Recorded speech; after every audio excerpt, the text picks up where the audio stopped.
You know, as the Christmas season approaches, I think it's important to say that I'm putting the Bible up on YouTube and chapter by chapter in honor of my mom. She was the best of us, my family. She was the most loving and caring and most giving person I've ever had the honor to know.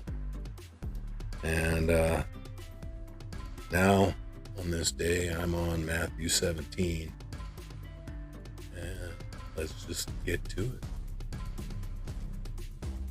After 6 days, Jesus took with him Peter and James and John his brother, and led them up a high mountain by themselves.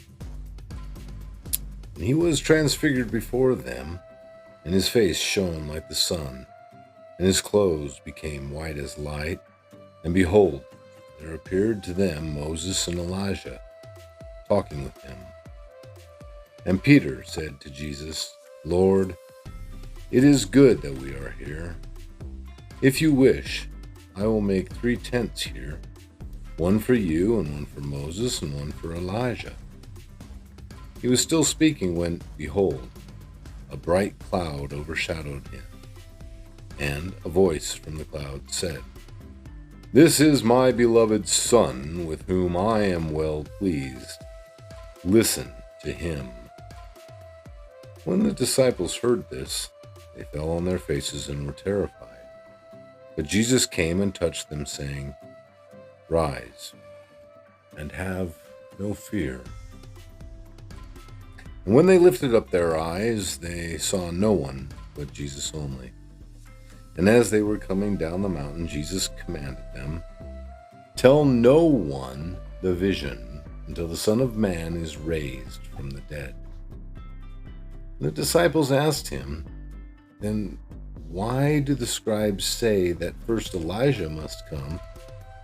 He answered, "Elijah does come, and he will restore all things. But I tell you that Elijah has already come, and they did not recognize him, but did to him whatever they pleased. So also the Son of Man will certainly suffer at their hands." Then the disciples understood that he was speaking to them of John the Baptist. And when they came to a crowd, a man came up to him, and, kneeling before him, said, "Lord, have mercy on my son, for he is an epileptic, and he suffers terribly. For often he falls into the fire, and often into water. And I brought him to your disciples, and they could not heal him."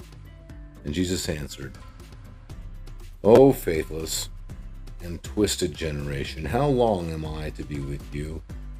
How long am I to bear with you? Bring him here to me." And Jesus rebuked the demon, and it came out of him, and the boy was healed instantly. Then the disciples came to Jesus privately and said, "Why could we not cast it out?" And he said to them, "Because of your little faith.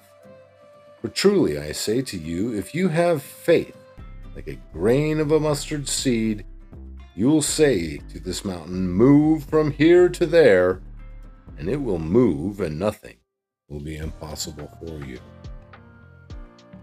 As they were gathering in Galilee, Jesus said to them, "The Son of Man is about to be delivered into the hands of men. They will kill him, and he will be raised on the 3rd day."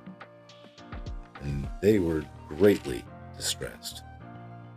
When they came to Capernaum, the collectors of the 2 drachma tax went up to Peter and said, "Does your teacher not pay the tax?" He said, "Yes." And when he came into the house, Jesus spoke to him first, saying, "What do you think, Simon? From whom do kings of the earth take toll or tax? From their sons or from others?" And when he said from others, Jesus said to him, "Then the sons are free. However, not to give offense to them, go to the sea and cast a hook and take the first fish that comes up, and when you open its mouth, you will find a shekel. Take that and give it to them for me and for yourself." This is the living word. This is a very powerful chapter, and it has a lot of very well-known verses. Matthew 17. We're in the Christmas season, and Jesus came to make all things new, and he makes all things new. But it starts in your heart, and he changes you from the inside out.